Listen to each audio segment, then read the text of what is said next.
ಸುಧೀರ್ ಶೆಟ್ಟಿ ಕಣ್ಣೂರು ಮಹಾನಗರ ಪಾಲಿಕೆಯ ಮೇಯರ್ ಆಗಿ ಅಧಿಕಾರ ವಹಿಸಿಕೊಂಡ ಬಳಿಕ ಜನರ ಸಮಸ್ಯೆಗಳಿಗೆ ಮೊದಲ ಆದ್ಯತೆ ನೀಡಿದ್ದಾರೆ. ತನ್ನ ಚೊಚ್ಚಲ ಫೋನ್ ಕಾರ್ಯಕ್ರಮದಲ್ಲಿ ಮಂಗಳೂರು ನಾಗರಿಕರ ದೂರುಗಳ ಮಹಾಪೂರವೇ ಹರಿದು ಬಂದಿದ್ದು 23 ದೂರವಾಣಿ ಕರೆಗಳನ್ನು ಮೇಯರ್ ಸ್ವೀಕರಿಸಿ ಸ್ಪಂದಿಸುವ ಭರವಸೆ ನೀಡಿದರು. ಬಂದ ಕರೆಗಳಲ್ಲಿ ಹೆಚ್ಚಿನವು ನೀರು ಮತ್ತು ರಸ್ತೆ ಸಮಸ್ಯೆ ಕುರಿತಂತೆ ಆಗಿದ್ದವು. ಮಂಗಳೂರು ಜನ ಕಷ್ಟಗಳನ್ನು ಆಲಿಸಿದ ಮೇಯರ್ ಪ್ರತಿ ತಿಂಗಳು ಈ ಫೋನ್ ಕಾರ್ಯಕ್ರಮ ನಡೆಸುವುದಾಗಿ ಘೋಷಿಸಿದ್ದಾರೆ.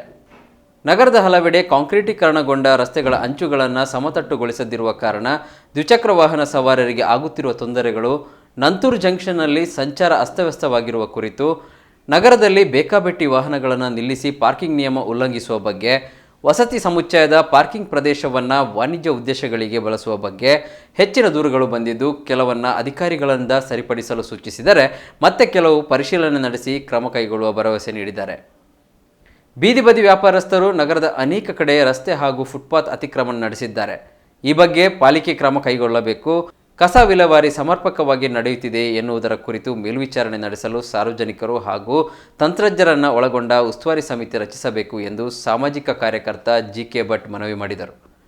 ವಾಮಂಜೂರಿನಲ್ಲಿ ನಿರ್ಮಿಸಲಾಗಿರುವ ಅಣಬೆ ಫ್ಯಾಕ್ಟರಿ ಹೊರಸೂಸುವ ತ್ಯಾಜ್ಯದಿಂದ ಪರಿಸರದಲ್ಲಿ ದುರ್ನಾತ ಹರಡಿದೆ.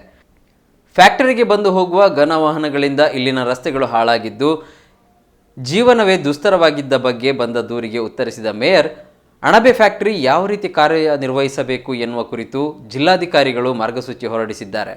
ಈ ಮಾರ್ಗಸೂಚಿ ಪಾಲನೆಯಾಗಿದೆ ಎಂದು ಪಾಲಿಕೆಯ ತಂಡ ಸ್ಥಳಕ್ಕೆ ಭೇಟಿ ನೀಡಿ ಬಳಿಕ ಜಿಲ್ಲಾಧಿಕಾರಿಗೆ ವರದಿ ನೀಡಲಿದೆ ಎಂದು ಭರವಸೆ ನೀಡಿದರು.